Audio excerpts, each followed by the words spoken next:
Priorité au direct qui en chasse un autre. On écoute ces associations de victimes de Beit Haram. Et des surveillants laïcs.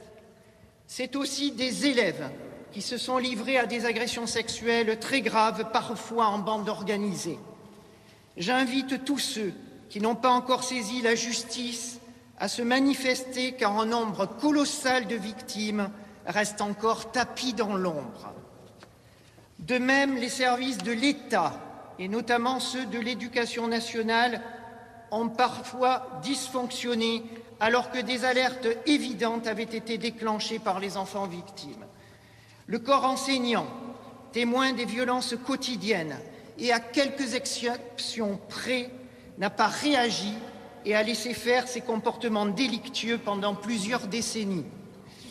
La congrégation des pères de Beit Haram porte par son inaction et par réflexe de protection une responsabilité immense dans cette affaire.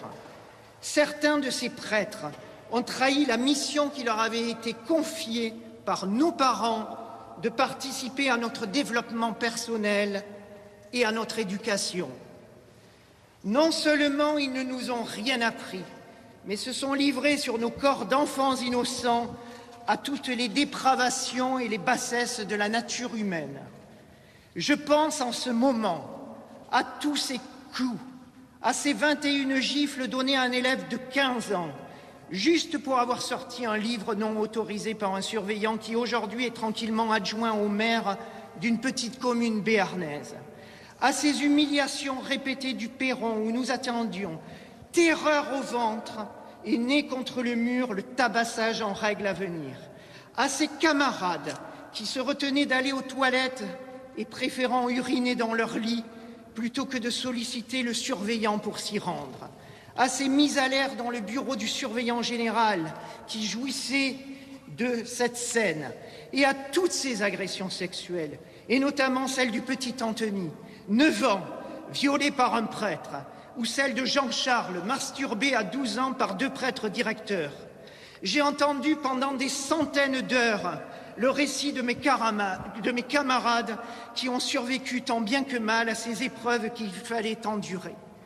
Monsieur le Premier ministre, entendez comment ça fait mal à chacun de nous retrouver ici pour dénoncer l'omerta, le non-dit, l'hypocrisie d'un système qui nous a broyés. Entendez dans ces lieux la souffrance de tous ces enfants, ceux de Beit Haram, mais aussi des 5 millions de Français qui ont connu les ténèbres et qui vous obligent à agir. Entendez ces cris indélébiles qui resteront à jamais gravés au fond de nos tripes.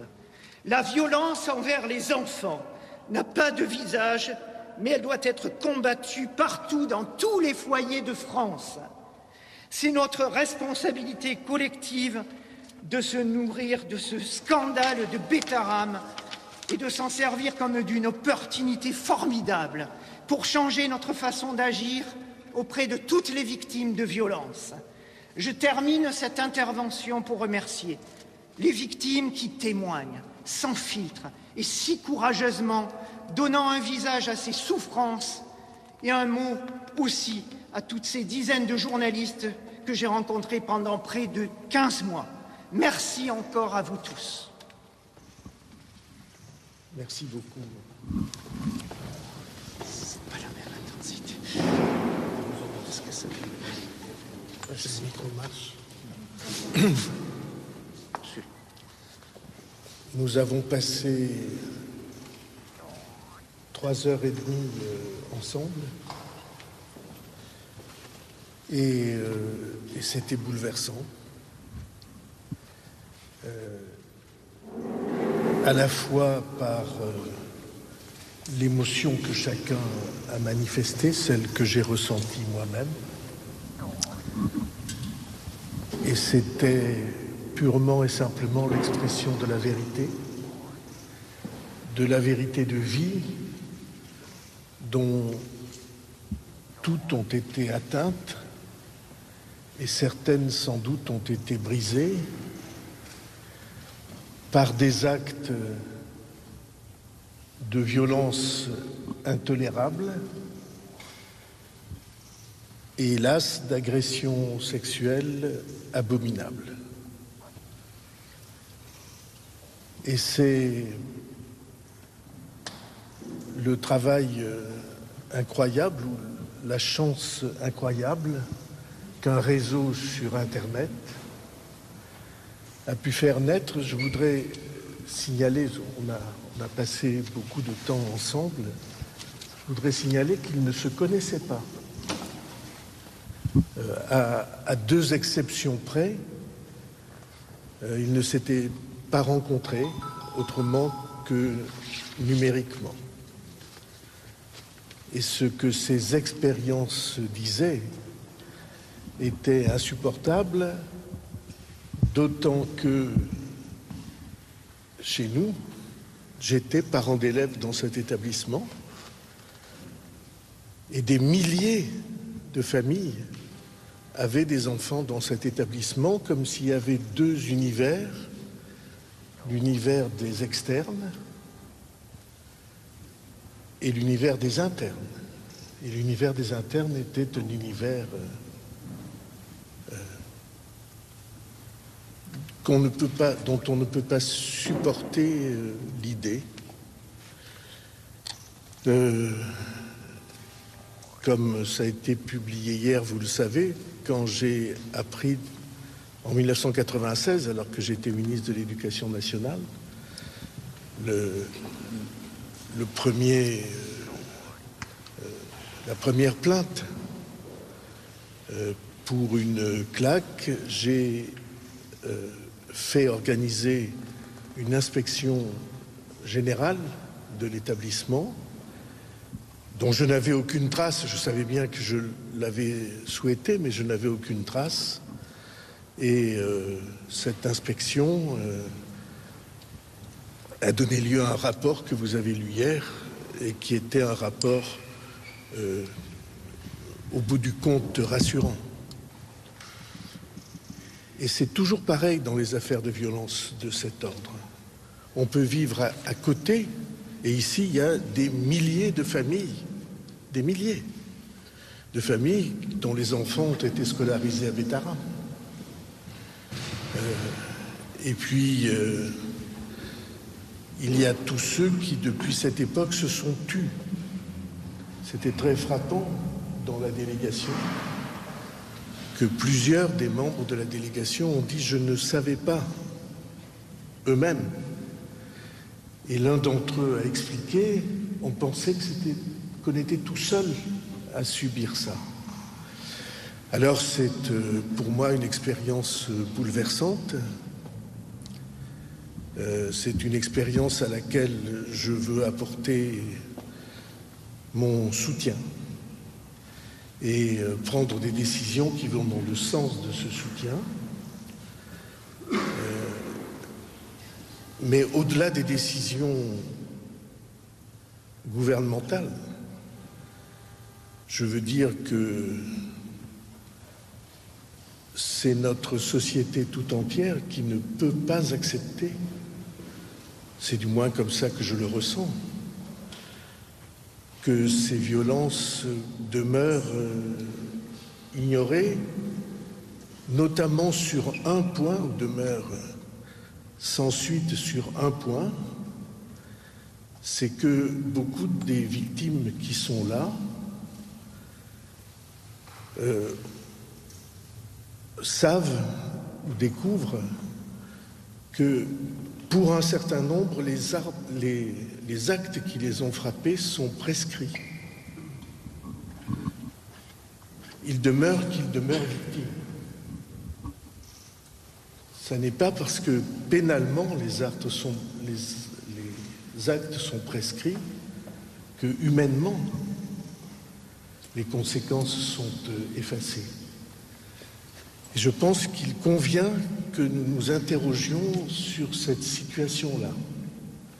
C'était une des demandes qui a émergé de la rencontre et je pense qu'il convient de la prendre en compte. Ensuite, le collectif a dit, mais on a besoin de moyens supplémentaires pour que les plaintes soient examinées. Et ces moyens supplémentaires, je vais demander au ministère de la Justice de détacher des magistrats pour qu'on puisse aller au bout du travail sur les plaintes. Il y a 112 plaintes, si ma mémoire est fidèle, et 95 ont été déjà entendus par les gendarmes où qu'ils se trouvent, dans l'Hexagone ou outre-mer ou à l'étranger. Et il faut aller jusqu'au bout de cela parce que les coupables ne peuvent pas rester à l'abri. Il y a eu ensuite un souhait de sensibilisation des enfants dans toutes les écoles de France. Et comme vous savez, c'est un programme qui a été lancé le 5 février dernier par le gouvernement et le ministère de l'Éducation nationale sur l'éveil à la vie affective, relationnelle et sexuelle. Ensuite, des inspections aléatoires sur les internats qui sont pas la panacée, comme on l'a vu, mais qui méritent d'être organisées. Et puis, il y a la question du fonds d'indemnisation pour les victimes d'abus physiques et sexuels. Le collectif a fait valoir quelque chose qui est très frappant, qui est que ce fonds d'indemnisation, le CRR, le comité de reconnaissance et de réparation, prend en compte les religieux mais ne prend pas en compte les laïcs. Or, il se trouve que les laïcs, surveillant par exemple dans un établissement, ces laïcs-là, évidemment, portent des responsabilités dont ne peuvent pas s'exonérer les responsables. Et donc, on va ensemble examiner les moyens d'élargir la responsabilité, quand il y en a, non seulement aux religieux, mais aux laïcs qui dépendent de ces institutions. Et on peut tout à fait imaginer, envisager l'idée que ce soit sous l'autorité de l'État et non pas de l'Église qu'on puisse examiner ces responsabilités. Et puis, on va rappeler qu'il est obligatoire de signaler immédiatement tous les soupçons d'abus sexuels ou de violences physiques, sous peine de sanction. Très important, il faut que nous trouvions un mécanisme pour garantir l'accompagnement psychologique des victimes. Beaucoup de ceux qui étaient là ont signalé quel investissement ça représentait pour eux de suivre des psychothérapies adaptées à ce genre de situation. Et enfin, il y avait la demande de créer un numéro vert. Ce numéro vert existe, mais on ne le connaît pas ou on ne le connaît pas assez. C'est le numéro 119. C'est un numéro dans lequel on peut signaler ce type de violence-là. Et enfin, j'ai fait une proposition pour ceux que ça intéresserait du collectif. Je leur ai proposé, après m'être assuré que la personnalité en question l'accepterait, qu'ils puissent rencontrer Jean-Marc Sauvé, qui a suivi, comme vous le savez, les violences dans le cadre de l'Église et qui a accepté, à ma demande, de les rencontrer pour tous ceux, en tout cas, que cela intéresserait.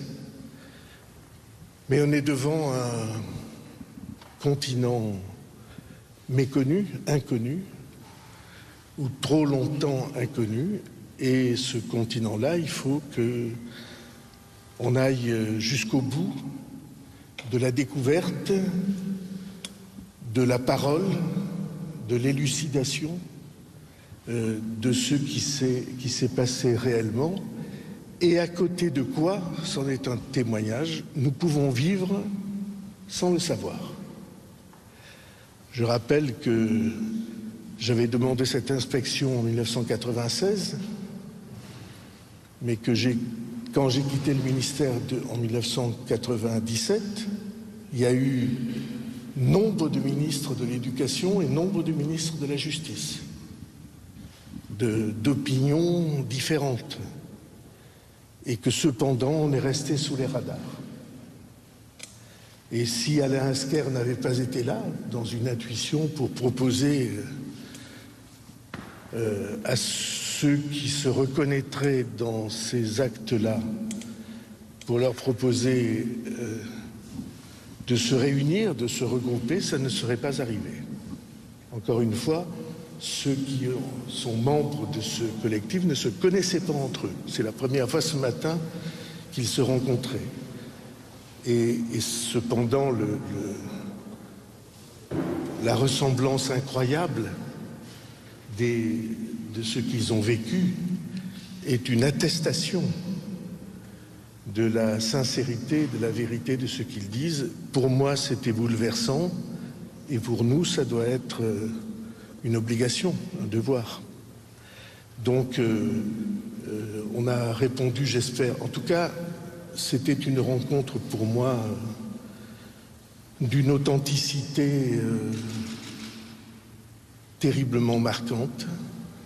Je le répète, il y a des actes intolérables et il y a des actes abominables. Et ces actes-là, il est de notre devoir de les reconnaître, de chercher, enfin pas de chercher, de voir la justice les punir et de se trouver ensuite avec la question de l'accompagnement et des réparations, qui est une question pendante pour nous tous. Merci beaucoup. Vous nous redites qu'à l'époque, vous ne saviez pas donc. Eux ne savaient pas. Mais vous allez voir un juge pourtant à titre privé Non. Qui vous donne des informations sur ce thème? Pas du tout.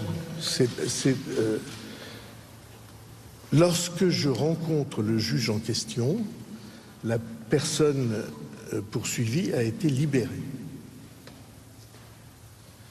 Et la justice, par une décision de justice, l'a libéré. Et puis il s'est suicidé et l'affaire a été de ce fait éteinte. Mais je suis sûr que beaucoup d'autres sont restés ignorés, y compris de moi. Et au vu des témoignages que vous avez entendus, est-ce que vous avez des regrets, des remords sur cette période? J'ai fait tout ce que je devais faire quand j'étais ministre, et j'ai fait tout ce que je pensais devoir faire quand je ne l'étais plus. Encore une fois, c'est des affaires qui ont 30 ans, 25 ans, et depuis, vous n'en avez pas entendu parler. Et moi non plus. Et c'est une des choses qui sont inacceptables. Vous n'avez pas demandé le résultat de votre inspection que vous aviez demandé vous-même, Monsieur le Premier ministre? Le résultat a été publié hier, et vous l'avez lu, il est absolument, comment je peux dire, dans le sens de cette institution, positif pour cette institution, pour son climat, pour son ambiance, pour le travail qui est conduit. Les victimes étaient très seules depuis un an, alors que ça a émergé il y a un an déjà. Ça, c'est pas normal. Comment vous l'expliquez qu'aucun politique n'est reçu ou se soit intéressé à cette Politique, je ne sais pas si je le suis, mais je suis sûr que je m'y suis intéressé. On vient de passer 3h30 ensemble. Est-ce que c'est pas un peu tard de faire cette réunion aujourd'hui? Oui, il y a 30 ans, trop tard. Est-ce que certaines victimes auraient attendu, pas forcément celles autour de vous, mais d'autres, mea culpa, des excuses? Est-ce que vous êtes prêt à le faire? Mea culpa, ça veut dire c'est ma faute. Et je vous assure que ce n'est pas de ma faute. Monsieur le Premier ministre, vous saviez, tout le monde savait ici que Betaram était une institution dure, même il y a 30 ans. Je pense qu'il faut faire la différence entre l'internat et l'établissement local. Les externes, les demi-pensionnaires, c'était les familles du pays. Et il y en a des milliers. Et qui ne savaient pas ça. Les garçons qui sont là ont dit, on n'a jamais osé le dire à nos parents. comprenez ça, humainement. Ils n'ont pas dit non plus à vous. Alors, est-ce qu'on aurait dû s'en apercevoir avant? À coup sûr, bien sûr, évidemment. Quand il y a des violences intraconjugales, les voisins disent on aurait dû le savoir avant. Et puis c'est pas comme ça que ça se passe. Et c'est une raison de plus de construire une prévention sur ce sujet. Et c'est ce que nous allons faire, c'est ce qu'ont demandé les victimes, le collectif des victimes, et c'est ce que nous allons faire. Est-ce que vous craignez que ça vous fragilise politiquement, Monsieur le Premier ministre? Je ne suis en aucune manière dans des considérations politiques ni politiciennes. Écoutez, j'ai tout à fait l'intention de donner la parole aux victimes sur ce sujet. Ils se sont exprimés avec assez de force. Pour ma part, ayant été voisin de cette institution, je n'ai que le sentiment d'être bouleversé. Monsieur Balladur, est-ce que vous pouvez nous promettre que vous n'étiez pas au courant? Qu'est-ce que vous voulez dire, promettre que je n'étais pas au courant? Vous voulez que je vous le jure, croix de bois, croix de fer? Je n'étais pas au courant et ils ont dit eux-mêmes qu'eux n'étaient pas au courant. Vous pouvez nous le promettre? Je ne sais pas ce que promettre veut dire dans votre idée. Il suffit que... Je ne savais rien, c'est une polémique montée de toutes pièces. Je n'ai pas dit que c'était une polémique montée de toutes pièces. J'ai dit que je ne savais pas. Je savais pour cette plainte qui avait été posée sur une plaque. J'ai demandé une inspection. Cette inspection a été conduite jusqu'à son terme. Et pour le reste, des sévices sexuels, je n'avais jamais entendu parler. Et mes enfants étaient élèves dans l'institution. Et votre femme? Ma femme n'avait jamais entendu parler non plus. Vous imaginez pas que nous aurions mis nos enfants dans une école dans laquelle il y avait ce genre de soupçons. Enfin, je sais pas, il n'y a pas un parent que je connaisse qui aurait pu se trouver exposé à ce risque. Quand vous parlez des prescriptions, ça veut dire que vous envisagez peut-être qu'on puisse modifier la loi, qu'on puisse allonger les délais? En tout cas, il faut que nous posions cette question juridiquement. Quel est le statut des victimes dont on sait qu'ils ont été victimes mais dont les actes sont prescrits? Comment peut-on les reconnaître et comment peut-on les aider? La question s'est posée à l'Assemblée nationale, elle a été balayée par un certain nombre de parlementaires qui ont refusé l'imprescriptibilité. Ces parlementaires-là s'expliqueront, il y aura des débats à l'Assemblée nationale. Moi, je ne fais pas de politique dans cette affaire. C'est suffisamment bouleversant de se dire que ses propres enfants ont été sans rien savoir, sans rien voir, dans une institution où il y avait des actes de cette gravité-là. Je ne sais pas si vous voyez ce que ça veut dire pour un père de famille, pas pour un politique. C'est pas de l'ordre de la politique. C'est de l'ordre de la responsabilité que non seulement ma famille, mais des milliers de familles, Taram, tout le monde connaît ici, vivent en ce moment en découvrant ce qu'ils ne savaient pas, que je ne savais pas. Et peut-être aurait-il pu en être autrement, mais qu'ils ne savaient pas, que leurs parents ne savaient pas, et qu'ils n'ont pas osé leur dire. Et donc, ce qui est abominable et ce qui est intolérable ne peut pas être accepté. Est-ce que le juge Mirande vous a parlé de cette mise en examen? Le juge Mirande, alors, c'est il y a 30 ans, donc est-ce que les dates... Le juge Mirande est mon voisin, donc nous nous sommes croisés sur le chemin. Mais je répète, cette personne avait été libérée par la justice. Est-ce que lui-même avait pu faire valoir son point de vue auprès de ses collègues magistrats qui l'ont libéré? Je ne sais pas. Le juge Mirande dit qu'il vous a alerté en 1998, qu'il vous a dit... C'est-à-dire qu'il était libéré, je vous répète. 98, cette personne, je ne me trompe pas dans les dates, avait été libérée par la justice. Concernant le père Carita dont on parle là, est-ce qu'il, quand vous avez été informé de ces faits, bien qu'il ait été libéré, est-ce qu'il n'était pas un moment, politiquement, de s'affairer à quelque chose, même si vous étiez plus ministre de l'Éducation nationale à ce moment-là? Je ne connaissais pas, non, je ne connaissais pas le père Carita. Ma femme, oui, mais heureusement, je ne connais pas tous ceux que ma femme connaît, et ma femme ne connaît pas tous ceux que je connais. Non, je ne connaissais pas cette personne. C'était le directeur de l'établissement dans lequel vos enfants étaient scolarisés. Eh bien, je ne le connaissais pas. Monsieur Esquire nous a dit juste avant le début de la réunion qu'ici tout le monde savait. Vous êtes non. Tout le monde savait. Hier, sur sur France Bleu, sur Ici, ça s'appelle maintenant, il y avait Maître Sagardoito. Vous savez pas tout? Maître Sagardoito était l'avocat du garçon qui a porté plainte. Et il a dit quelque chose. On lui a dit, est-ce que vous êtes au courant? Et il a répondu ceci que j'ai trouvé éclairant. Il a dit, écoutez, vous venez d'annoncer sur la radio qu'à Grenoble, il y avait eu un attentat à la grenade. Est-ce que je suis au courant? Oui. Est-ce que je sais quelque chose? Non. Et il a dit, parlant de moi, M. Bayrou, c'était ça. Il était au courant par les articles de journaux, notamment en 96, puisque j'ai demandé une inspection. J'ai demandé, personne d'autre, demandé une inspection. Mais je ne savais pas ce qui s'était passé. Et quand l'inspection dit « il ne se passe rien », qu'est-ce qu'on peut faire? Et donc, je ne ressens aucune indulgence d'aucune sorte à l'égard de ceux qui se sont comportés de cette manière.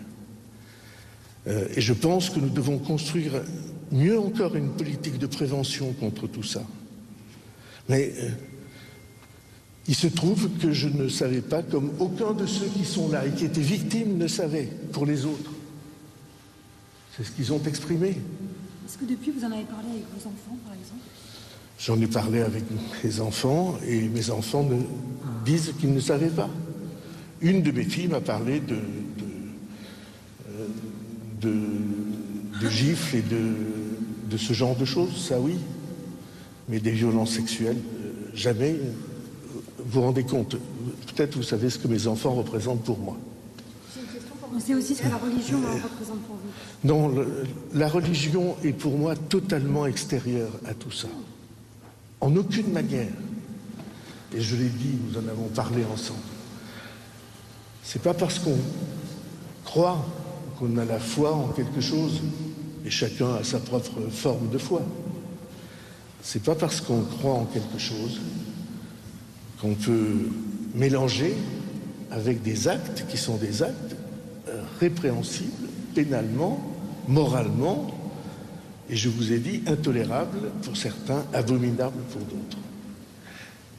Peut-être si vous connaissez ma vie un peu, vous savez que j'ai toujours considéré, jusque dans des combats acharnés, que quiconque touche à un enfant ne méritait aucune forme d'excuse. Quiconque touche à un enfant, pour moi, ne mérite aucune forme d'excuse.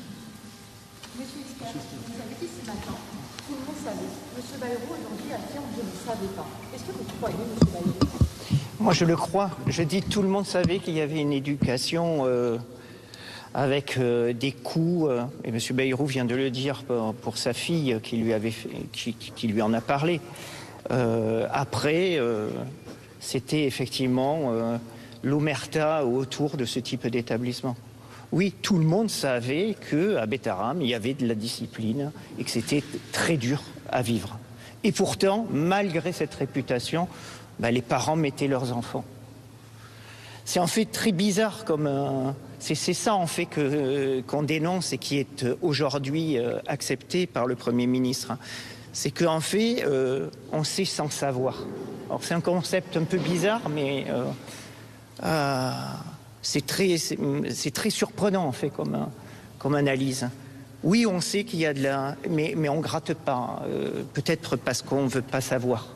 La preuve, il y a une inspection... Vous pensez que M. Bayrou ne voulait pas savoir?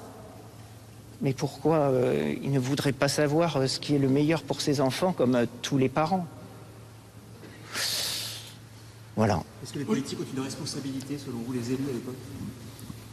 Dans ce contexte-là, effectivement, c'est compliqué. Vous savez, quand je vais voir le directeur de Bétarame, j'actionne mon petit réseau, je saisis le maire de Coiraz et le maire de Montaut pour appeler le préfet. Le préfet me répond je ne peux pas faire suspendre un surveillant comme ça. Il faut voir avec le procureur. En fait, c'est un peu, c'est là où il y a une faiblesse dans notre système. C'est-à-dire, en fait, personne ne se mouille. Hein. C'est bizarre. Et François Bayrou, aujourd'hui, il le dit, s'il n'y avait pas cet homme ordinaire qui est Alain Esquer, eh bien, le scandale de Bétarame, il n'aurait pas éclaté. Et toutes les victimes, elles resteraient avec leur poids. Aujourd'hui, elles ont la possibilité de s'exprimer à travers le collectif, en déposant des plaintes. Évidemment, dans les gendarmeries, c'est une énorme victoire. C'est un jour historique. Et c'est un jour historique également pour toutes les victimes en France. Aujourd'hui, on a crevé l'abcès. Question pour tous les deux. Cette rencontre permet de faire la lumière, avancer? En tout cas, pour moi, c'est le surgissement d'un continent que j'ignorais. Je suis né dans cette région. J'y vis. Je n'ai pas été élève à Bétarame, contrairement à ce qui a été écrit je ne sais où. Moi, j'étais élève dans l'enseignement public à 4 km de Bétarame. J'ai été parent d'élève. Et ce que j'ai entendu avec le sceau de l'authenticité la plus grande, ce que j'ai entendu, c'est un continent que j'ignorais. L'abcès est crevé, M. Esquer, aujourd'hui? C'est une page qui se tourne? Alors, en tout cas, je le dis, c'est un jour historique. Vous savez, j'ai 53 ans, ça fait 40 ans que j'attendais ce moment. 40 ans. Donc c'est une immense victoire. Et pour moi, c'est une immense gratitude à leur égard. Parce que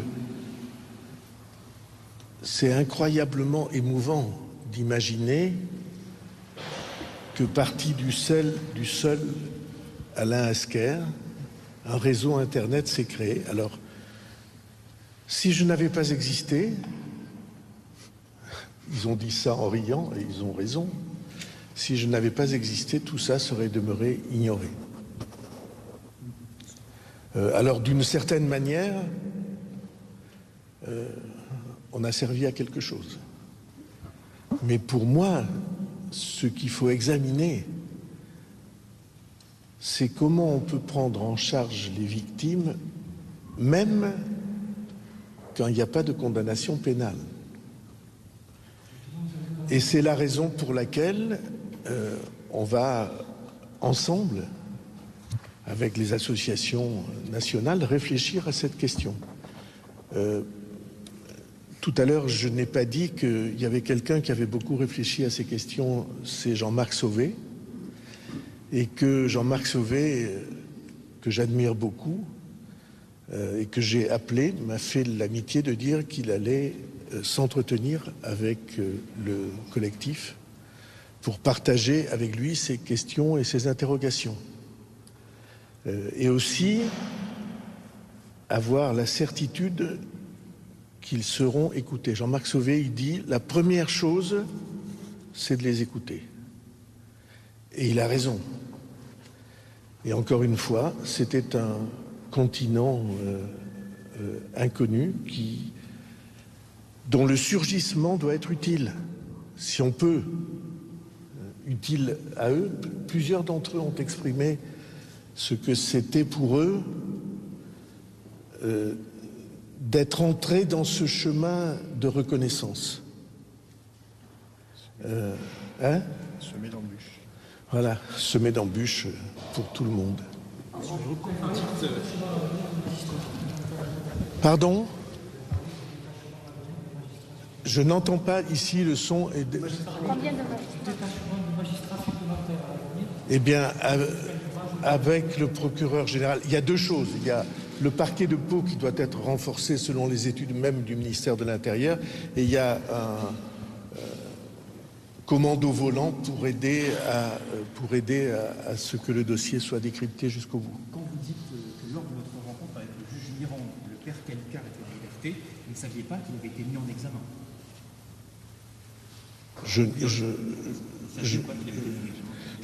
Il avait été mis en liberté, c'est la seule chose dont je me souvienne.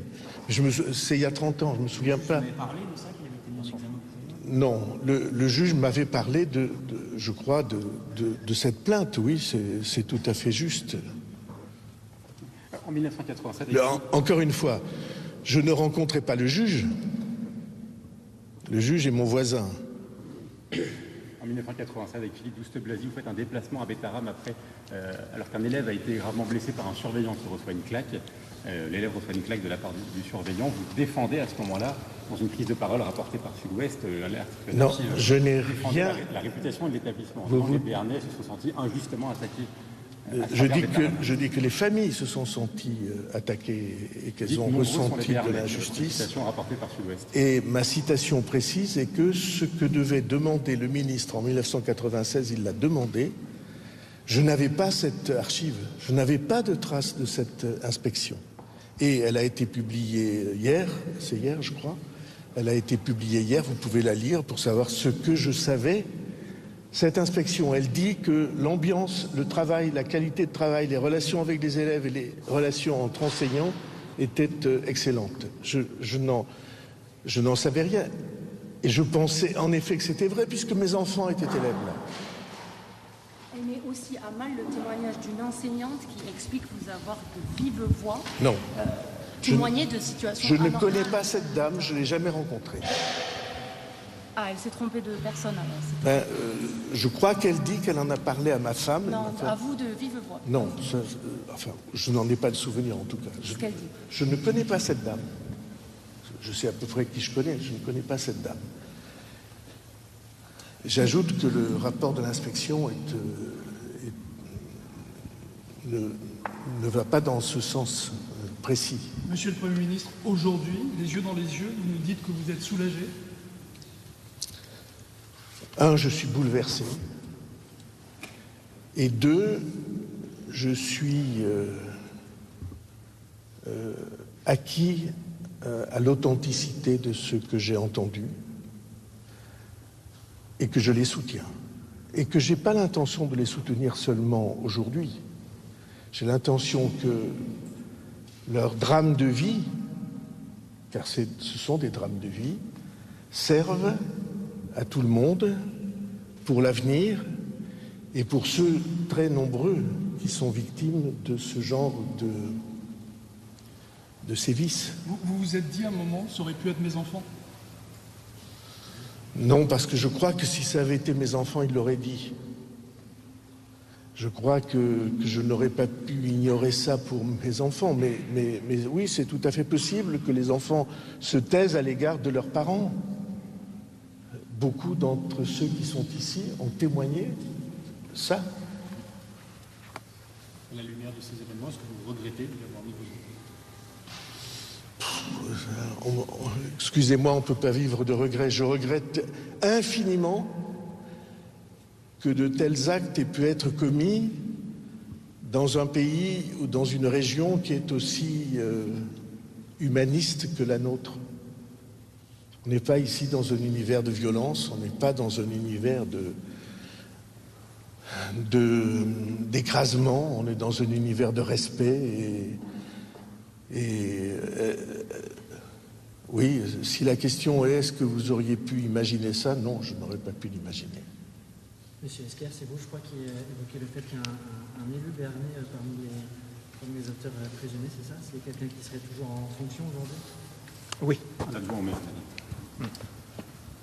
Ça, le procureur communiquera de toute façon et mettra en examen, je pense, prochainement, tous les agresseurs de Bétharram. Pour l'instant, juridiquement, c'est une enquête préliminaire. Vous avez bon espoir pour que l'enquête avance et aille vraiment sur le terrain judiciaire avec Écoutez, j'ai quand même un peu l'impression d'y travailler depuis maintenant 15 mois et de faire ça tous les soirs, le week-end, pour faire avancer et pour donner suffisamment d'éléments au procureur de la République de Pau. Vous savez que cette agence va suspendre? Je ne le connais pas. Je ne le connais pas et je n'ai pas l'intention de le connaître. Voilà. Mais les témoignages sont très lourds et concordants. À la lumière de ce que vous avez entendu, de la souffrance qui vous avez été partagée aujourd'hui, est-ce que, à tête reposée, vous avez le sentiment d'avoir eu les mots justes dans vos expressions à l'Assemblée nationale cette semaine? J'ai eu les mots de la vérité qui sont... J'avais entendu l'écho de la plainte pour une gifle. Je n'avais jamais de ma vie entendu, quand j'étais ministre de l'Éducation nationale, parler de sévices sexuels, parce que j'aurais été doublement irresponsable. J'aurais été irresponsable comme ministre et j'aurais été irresponsable comme père de famille. Et j'essaie de ne pas être irresponsable. Donc, de ce point de vue-là, non, je... Les mots choisis ont-ils été les bons? Oh, si vous croyez que vous avez toujours les bons mots, non. Quand on est éclairé par la suite des événements, oui, on se dit qu'on aurait pu sans doute avoir d'autres mots, mais je n'ai dit que la vérité stricte. C'est-à-dire, et encore... Je n'avais aucune trace du rapport de l'inspection générale. Aucune trace. Je savais que j'avais déclaré au journal, c'est vous qui l'avez rappelé, que ce qui devait être fait avait été fait. Donc je me disais qu'il y avait un rapport. Mais je ne l'avais pas. Pourquoi a-t-il mis autant de temps à sortir? Je ne sais pas. Parce que j'imagine que ce rapport était dans l'éducation nationale. Alors pourquoi est-il pas sorti? Je n'en sais rien. Mais je sais, avec certitude, que j'ai fait ce qu'il fallait faire. Mais simplement, on ne connaissait pas le continent inconnu. La plainte dont vous parlez, c'est une plainte pour violence sexuelle. Je ne suis pas ministre de l'Éducation nationale quand cette affaire de deuxième plainte arrive. Je suis ministre de l'Éducation nationale jusqu'en mai, je crois, 97, et la plainte arrive décembre 97 et 1998. La mise en liberté intervient 98. En 98, au printemps 98. Non, je ne suis plus ministre de l'Éducation nationale. Mais pourquoi les ministres de l'Éducation nationale de l'époque n'en ont pas été saisis? C'est eux qui auraient dû en parler? C'est à l'intérieur de l'institution. Il y a une défaillance, David, dans l'institution. Et pourquoi est-ce que les ministres de la Justice n'en ont pas été saisis? Vous étiez au courant? Je répète, je vous ai dit les choses. J'ai quitté le ministère de l'Éducation nationale en mai 97, c'est-à-dire 6 mois ou 1 an avant les événements que nous évoquons. Vous êtes encore député à cette époque-là et président du Conseil. Je n'en ai pas été saisi comme député. C'était la justice qui était saisie et la justice a pris une décision. Voilà, et puis je ne vais pas défendre la justice de l'époque, je n'ai aucun élément pour le faire. Aujourd'hui, comment vous allez travailler concrètement? Est-ce que vous envisagez un comité interministériel? Comment vous allez mettre les choses sur la table pour avancer? C'est exactement ce que nous avons dit. Nous allons mettre en place, non pas un énième plan, parce qu'il y en a plein de plans, non pas un énième Grenelle, parce qu'il y a plein de Grenelles. Je veux traiter la question du statut des victimes qui n'ont pas pu bénéficier d'un jugement parce que les faits étaient prescrits et dont soit reconnu le tort terrible qu'elles ont subi. Qu'est-ce qu'on fait? Je n'ai pas de réponse à l'heure qu'il est, mais on va chercher cette réponse-là. Rapidement? Oui, aussi vite que possible. Merci beaucoup. Moi, j'ai une dernière question.